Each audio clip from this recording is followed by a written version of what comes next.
پرانے عہد نامہ میں سے قضات کی کتاب اس کا دوسرا باب، خداوند کے فرشتہ کی بوکیم میں آمد۔ اور خداوند کا فرشتہ جلجال سے بوکیم کو آیا اور کہنے لگا، میں تم کو مصر سے نکال کر اس ملک میں جس کی بابت میں نے تمہارے باپ دادا سے قسم کھائی تھی لے آیا، اور میں نے کہا کہ میں ہرگز تم سے عہد شکنی نہیں کروں گا، اور تم اس ملک کے باشندوں کے ساتھ عہد نہ باندھنا بلکہ تم ان کے مذہبوں کو ڈھا دینا، پر تم نے میری بات نہیں مانی۔ تم نے کیوں ایسا کیا؟ اسی لیے میں نے بھی کہا کہ میں ان کو تمہارے آگے سے دفع نہ کروں گا، بلکہ وہ تمہارے پہلوؤں کے کانٹے اور ان کے دیوتا تمہارے لیے پھندا ہوں گے۔ جب خداوند کے فرشتہ نے سب بنی اسرائیل سے یہ باتیں کہیں تو وہ چلا چلا کر رونے لگے، اور انہوں نے اس جگہ کا نام بوکیم رکھا، اور وہاں انہوں نے خداوند کے لیے قربانی چڑھائی۔ یشوع کی وفات۔ اور جس وقت یشوع نے جماعت کو رخصت کیا تھا، تب بنی اسرائیل میں سے ہر ایک اپنی میراث کو لوٹ گیا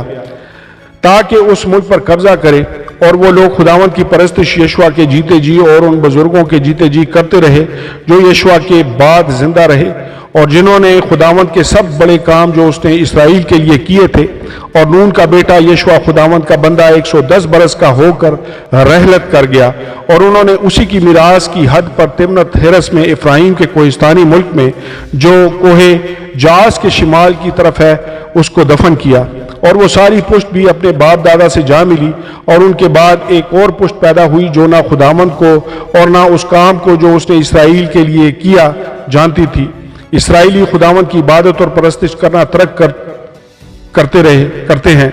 اور بنی اسرائیل نے خداوند کے آگے بدی کی اور بعلیم کی پرستش کرنے لگے، اور انہوں نے خداوند اپنے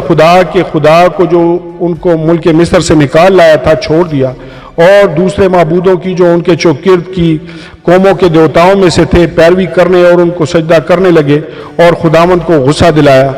اور وہ خداوند کو چھوڑ کر بال اور استارات کی پرستش کرنے لگے، اور خداوند کا قہر اسرائیل پر بھڑکا، اور اس نے ان کو غارت گروں کے ہاتھ میں کر دیا جو ان کو لوٹنے لگے، اور اس نے ان کو ان کے دشمنوں کے ہاتھ جو آس پاس تھے بیچا، سو وہ پھر اپنے دشمنوں کے ساتھ کھڑے نہ ہو سکے، اور وہ جہاں کہیں جاتے خداوند کا ہاتھ ان کی اذیت ہی پر تلا رہتا تھا جیسا خداوند نے کہہ دیا تھا اور ان سے قسم کھائی تھی، سو وہ نہایت تنگ آ گئے۔ پھر خداوند نے ان کے لیے ایسے قاضی برپا کیے جنہوں نے ان کو ان کے غارت گروں کے ہاتھ سے چھڑایا، لیکن انہوں نے ایسے قاضیوں کی بھی نہ سنی بلکہ اپنے معبودوں کی پیروی میں زنا کرتے اور ان کو سجدہ کرتے، اور وہ اس راہ سے جس پر ان کے باپ دادا چلتے اور خداوند کی فرما برداری کرتے تھے بہت جلد پھر گئے، اور انہوں نے ان سے کام نہ کیے۔ اور جب خداوند ان کے لیے قاضیوں کو برپا کرتا تو خداوند اس قاضیوں کے ساتھ ہوتا، اور اس قاضی کے جیتے جی ان کو ان کے دشمنوں کے ہاتھ سے چھڑایا کرتا تھا، اس لیے کہ جب وہ اپنے ستانے والوں اور دکھ دینے والوں کے باعث اڑتے تھے تو خداوند ملول ہوتا تھا۔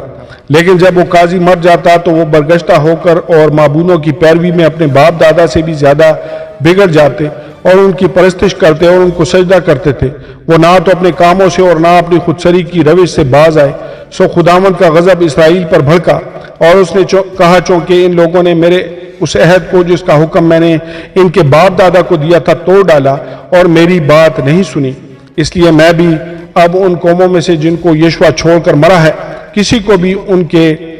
آگے سے دفع نہیں کروں گا، تاکہ میں اسرائیل کو انہی کے ذریعہ سے آزماؤں کہ وہ خداوند کی راہ پر چلنے کے لیے اپنے باپ دادا کی طرح قائم رہیں گے یا نہیں۔ سو خداوند نے ان قوموں کو رہنے دیا اور ان کو جلد نہ نکال دیا، اور یشوع کے ہاتھ میں بھی ان کو حوالہ نہ کیا۔ آمین اور آمین۔